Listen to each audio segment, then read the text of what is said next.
ጫካ በነበርንበት ሰዓት ጫካ መርጠን ጥያቄ በአፈሙዝም እናስመልሳለን ብለን ተደራይተን ወተን ነበር። ያ ግን ወንዝ አያሻግርም። ያኔ በነበረው ትግል ያው መስሎን ወተናል። ትግሉን ስናየው ግን አንድም አይሆን ወንድምና ማች የሚጋደሉበት ትምህርት ቤት የተዘጉበት የተለያዩ መንገዶች ከስራ ውጭ ሆኑበት። ስለዚህ አሁን መንግስት የሰላም ጥሪ አድርጎልን መተናል።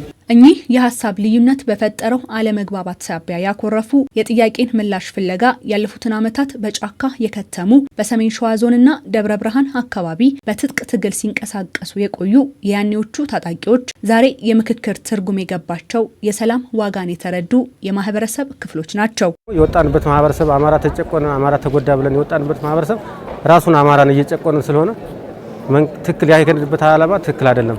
ስለዚህ የሰላም አማራጭ ይሻላል። መንግስት ያቀርበውን የሰላም አማራጭ ተቀብለን ወደ ሰላም መተናል። ብዙ አይነት ኪሳራ እንትን ብለናል፣ አስተናግደናል። ብዙ ሰዎች መስዋዕትነት እንትን ብለዋል። መንገደኛ ሁሉ እየታፈኑ ወስደናል። ምንም ኪሳራ ነው። ህዝብ ጥያቄ የሚመለሰው በመድረክ ነው ብለን ይሄን ተቀብለን ገብተናል። እንደ ሀገር የተፈጠሩ የሀሳብ ልዩነቶችን በማጥበብ አንድ የሚያደርጉን ጉዳዮች ላይ መግባባት ለመፍጠር ታልሞ የተጀመረው ሀገራዊ ምክክሩ በትጥቅ ትግል የሚገኙ ወገኖች ያላቸውን ሀሳብ ወደ ጠረጴዛ እንዲያመጡና ተሳታፊ እንዲሆኑ የማስቻል ስራን በትኩረት ተሰርቷል። ይፋዊ ጥሪ በማቅረብ በሚመቻቸው አግባብ ሁሉ ለኮሚሽኑ አጀንዳቸውን መስጠት እንደሚችሉ መሳተፍ ደግሞ ሲፈልጉ ከሚመለከታቸው አካላት ጋር በመነጋገር ከለላዎችን ወይም ደግሞ ምቹ ሁኔታዎችን ምክንያቱም የሴኩሪቲ የደህንነትም ስጋት ስላለባቸው ጭምር እሱን ሁሉ ለማመቻቸት ኮሚሽኑ ጥረት እንደሚያደርግ በመግለጽ ይፋዊ ጥሪዎችን አቅርቧል። ይህን ይፋዊ ጥሪ ተከትሎ አንዳንድ በትጥቅ ትግል ውስጥ ያሉ ወገኖች ወደ ሂደቱ የመጡበት አጀንዳዎቻቸውን የሰጡበት አለ። የተወሰኑት ደግሞ ከመንግስት ጋር ባደረጓቸው ውይይቶችና ድርድሮች ወደ ሰላማዊ ሁኔታ በመጡበትም ወቅት ላይ ኮሚሽኑ እንዲሳተፉ የማድረግ አጀንዳዎቻቸውን እንዲያመጡ የማድረግ ስራዎችን ሰርቷል። ኮሚሽኑ በተገበራቸው ከተሳታፊ ልየታ እስከ አጀንዳ ማሰባሰብ ያሉ ሂደቶችን ሲያልፍ የምክክር ሂደቱ ውጤታማ እንዲሆንና የሚደርስባቸው መግባባቶች በተሟላ ሁኔታ እንዲፈጸሙ አማካሪ ኮሚቴ አባላት ተሰይመው ሂደቱን ሲያግዙ ቆይተዋል። አጀንዳውን ለማሰባሰብ የሚሰሩበትን መንገድ ሜቶዶሎጂያቸውን እንደዚህ ያስበናል ሲሉን አይተን ጥሩ ነው ይሄ ቢበዛስ ይሄስ ቢያንስ ይሄ ቢቀንስ እንትኑን ሳይቀይር የሚፈለገውን ነገር ሳይቀይር ይሄን ለማድረግ ይቻላል ብለን እንመካከራለን። ከዚያ ባሻገር በየወረዳው ሲሄዱ አብረናቸው እንሄዳለን። እነሱ ስራውን ይሰራሉ፣ እኛ ኦቨርኦል ፒክቸሩን እናያለን። በአጠቃላይ ሁኔታውን እናይና እዚህ ጋር ማታ ማታ እንገናኛለን።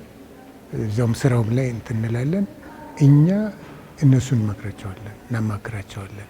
እነዚህ አማካሪ ኮሚቴ አባላት በየዘመናቱ ባሉ የፖለቲካ ስርዓት ውስጥ በሙያ ያገለገሉ ልምድና እውቀትንም ያዳበሩ ብሎም ከተለያዩ የሙያ መስኮች የተወጣጡ ናቸው። አባላቱ የኮሚሽኑ ምክር ቤት የሰጣቸውን ኃላፊነት መሰረት ባደረገ መልኩ በምክክር ሂደቱ ውጤታማነትና ሂደቱ ላይ ማነቆ ሊሆኑ የሚችሉ ተግዳሮቶችን የሚፈቱባቸውን መንገዶች ያመላክታሉ፣ የመፍትሄ ሀሳብንም ይጠቁማሉ። ሰው እስካልተሳተፈ ድረስ ሙሉ ሊሆን አይችልም። በኋላ አልተሳተፍኩም እኔ የለሁበትም እኮ ሊል ይችላል። ፐርሰንቴጁ ትንሽም ቢሆን ብለን እንመክራለን እና ሌሎቹንም ሴናሪዮስ እንዲህ ቢሆን ይሄ ሊሆን ይችላል፣ እንዲህ ብናደርግ ያ ሊሆን ይችላል። ስለዚህ ከነዚህ ምርጫዎች ይሄኛውን ምርጫ ብንወስድ ሊሻል ይችል ይሆናል ብለን እንመክራለን። እነሱ ደግሞ በምክር ቤታቸው እኛም ያቀረብነውን እነሱም ያላቸውን ሀሳብ ይደምሩ ይቀንሱ ምናምን ይሉንና በራሳቸው መንገድ ይሄዱበታል።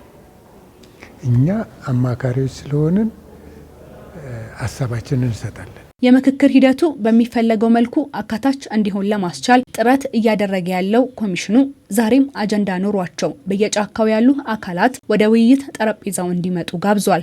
ፍላጎት ያላቸው መሆኑን የሚገልጹባቸው ሁኔታዎች ቢፈጠሩ ያንን ተከትሎ ኮሚሽኑ ተጨማሪ ጥረቶችን ለማድረግ እድል የሚፈጥር ጉዳይ ነው የሚሆነው። ስለዚህ ኮሚሽኑ በማንኛውም ጊዜ አሁንም ወደፊትም ጭምር እነዚህ ወገኖች አሉን የሚሏቸውን አጀንዳዎችን ቢያመጡ ለመቀበል ተሳታፊዎቻቸውን ወክለው ደግሞ በሂደቱ ለመሳተፍ ቢፈልጉ ከሚመለከታቸው አካላት ጋር በመነጋገር የጸጥታና የደህንነት ሁኔታቸው የተጠበቀ እንዲሆን ለማድረግ አሁን በሙሉ ዝግጅት ላይ ነው ያለው። መንግስት ባቀረበልን የሰላም ጥሪ መንግስት ወደ ሰፊ ነው፣ ወደ ህዝባችን ወደ ማህበረሰቡ ተቀላቅለናል።